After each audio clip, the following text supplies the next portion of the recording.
the annals of history, there are tales of heroes who rose from the most humble beginnings to challenge the mightiest of empires. This is the story of one such hero, whose very name struck fear into the hearts of Rome's ruling elite. And he was a slave who dared to dream of freedom. But what began as a flicker of hope in the heart of one man soon grew into a blazing inferno that threatened to bring the Roman Republic to its knees. His name was Spartacus. According to legend, as the gladiator slept, his wife awoke to see a snake was coiled around his head.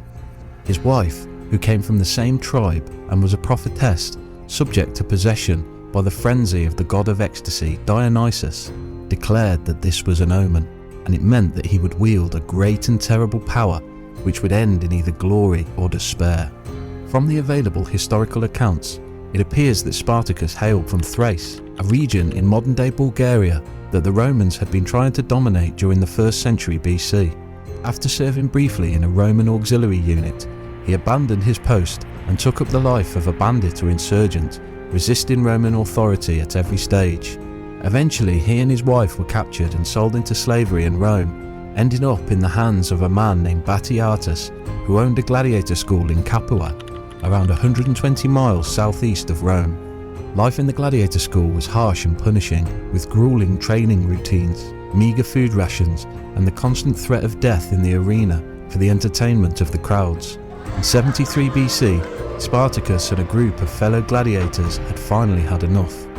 They banded together and staged a daring escape, overpowering the guards and arming themselves with whatever makeshift weapons they could find in the kitchens, such as knives and cleavers. After raiding a wagon filled with gladiator equipment, they fled to the Italian countryside, seeking refuge on the slopes of Mount Vesuvius. At this time, Mount Vesuvius was covered in fertile farmland and vineyards, and Spartacus and his co-leaders, Crassus and Oenomaus, began raiding nearby villages for supplies and recruiting other slaves to join their cause. As a side note, this all occurred over a century before Vesuvius would famously erupt, burying Pompeii in ash. When news of the slave rebellion reached Rome, it was initially dismissed as a minor threat. At the time, the Roman Republic was engaged in military campaigns in Spain, southeastern Europe and Crete, and the idea of a ragtag group of gladiators and escaped slaves posing a serious challenge to the might of the Roman legions would have seemed ridiculous. However, the Senate did take some action. They dispatched a praetor named Gaius Claudius Glaber with an army of around 3,000 to crush the rebellion and reclaim the slaves. Despite not commanding a regular citizen army of legions, Glaber hastily conscripted whatever forces he could find. Upon arriving at the rebels' stronghold on Mount Vesuvius, Glaber's army didn't attempt to attack Spartacus directly. Instead, they set up camp and tried to starve the rebels out by blocking off the main route up the mountain. Spartacus, however, was undeterred. He had his newly liberated slaves build ropes from wild vines so they could scale down a cliffside to a spot where the Romans had neglected to defend. The rebels were able to surround and defeat the Roman forces in a surprise attack. News of this victory quickly spread throughout the area, attracting a flood of new recruits to join the rebels, many of whom were untrained. Nevertheless, Spartacus and his gladiator companions were able to train them into an effective fighting force. Because of this, a second Roman force was dispatched, led by Praetor Publius Varinius. But before Varinius could meet the rebels in the field, Spartacus launched a surprise attack while they were still in camp, inflicting heavy casualties on the Romans before retreating. The rebels continued their guerrilla warfare while also freeing slaves in the countryside and gathering supplies as they went. Their policy of sharing the spoils of battle evenly amongst the people attracted many more to their cause and incentivized slaves to escape their masters and join the rebellion. In time, Spartacus even succeeded in getting non-slaves and deserting soldiers to join them. The Senate in Rome soon realized that Spartacus and his rebels were not an ordinary band of outlaws. They dispatched two large armies, each led by a consul, Licinius Gellius Publicoa and Gnaeus Cornelius Lentilius Clodianus. These armies were reportedly made up of up to 10,000 troops each, but it didn't all go the rebels' way. By the spring of 72 BC, a division between Spartacus and his co-leader Crassus had emerged. While Crassus wished to stay in southern Italy and pillage the countryside, Spartacus wanted to lead his people northward through the Alps and to freedom. As a result, the rebels split up, with Spartacus marching north with around 40,000 troops and Crassus staying behind with around 20,000. This decision proved to be disastrous for the rebels, when Publicola's Roman army caught up with Crassus, killing him along with many of his followers. Once the battle was over, Publicola immediately advanced towards Spartacus from the south, and Claudianus was approaching from the north. Spartacus found himself trapped between two armies that were better trained and equipped with superior arms and armour. However, what neither commander had considered was that Spartacus had a numerical advantage over each army individually. Seeing this, Spartacus quickly led his troops to engage Claudianus's force. The fighting was intense, but the rebels managed to defeat Claudianus's army and seize all of their supplies. Next, they focused their attention on Publicola, who they also defeated, forcing his army to retreat. Spartacus had not only escaped the trap, but had also dealt a significant blow to the Roman army, allowing his troops to continue their march to freedom. However, for reasons unknown, the rebels decided to abandon their plan of escaping to freedom and turn back, marching south through Italy. They chose to march on Rome itself, with the intention of destroying it once and for all. The reasons for this sudden change in strategy is a mystery, but it is speculated that Spartacus's men vetoed his decision to march to the Alps and voted to take down the might of Rome itself. Spartacus led his massive army south through Italy, gathering more supporters and overcoming resistance along the way, until his army had grown to a staggering 120,000 soldiers. At some point, they abandoned the plan to attack Rome directly, possibly due to the lack of engineering skills amongst his men. Instead, the new destination became the Strait of Messina, where they hoped to cross over to the island of Sicily, a land of agriculture and slaves waiting to be freed. Although the Strait of Messina was small, being only 2 miles wide at some points, Spartacus faced several challenges in crossing it. He needed boats to transport his troops, so he turned to a group of pirates. Despite making an agreement with Spartacus and accepting his gifts, the pirates deceived him and sailed away. Undeterred, Spartacus ordered his troops to build boats of their own. Though they succeeded in constructing several boats, their attempt to cross the strait failed, leaving them stranded on the Italian mainland.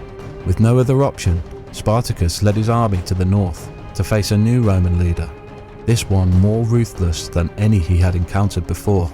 His name was Marcus Licinius Crassus, and he had taken full control of dealing with the rebellion. Crassus was one of the wealthiest men in Rome and had raised a large army of 8 legions. He marched down the strait and trapped Spartacus's army in the southern tip of Italy, leaving them with no escape.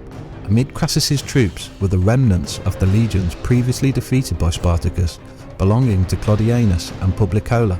Concerned that his men might be intimidated by Spartacus and his followers, Crassus resorted to a tactic to ensure that his army feared him more.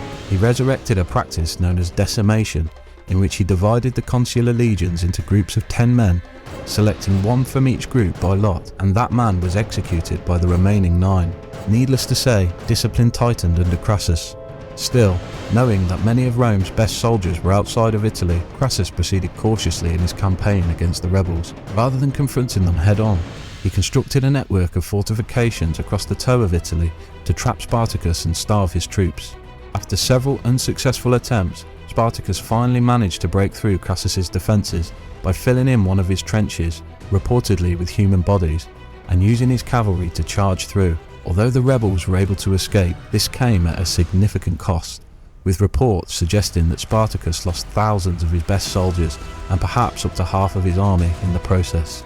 Meanwhile, Crassus's army remained largely intact, while another force, led by Marcus Terentius Varro Lucullus, had landed at Brundisium, and a third force, led by Pompey, was on its way to Italy from Spain. Spartacus's army was now in danger of being surrounded, setting the stage for the final showdown. Spartacus had hoped to reach Brundisium so they could escape by boat, but he received news that Lucullus's force had landed there, dashing any hopes that the rebels had of using that port to escape Italy. With his force now numbering approximately 50,000, Spartacus decided not to wait to be trapped between the 3 Roman armies and turned his army around to attack Crassus head-on. The final battle occurred in April 71 BC.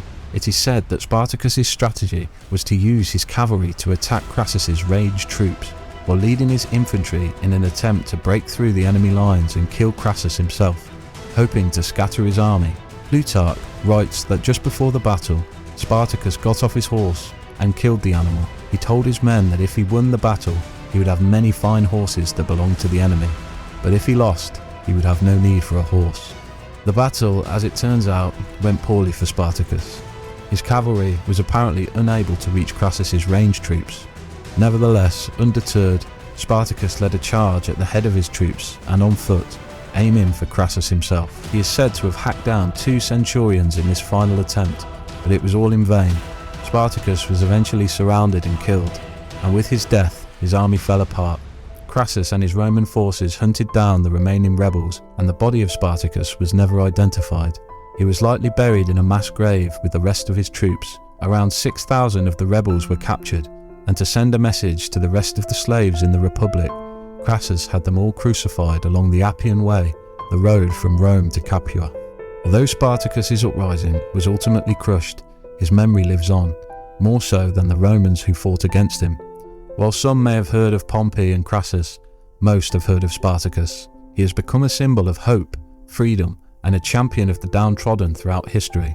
And what happened to Crassus? Click here to learn more about what happened to one of the most ruthless generals in Roman history. And if you enjoyed this video, please like and subscribe.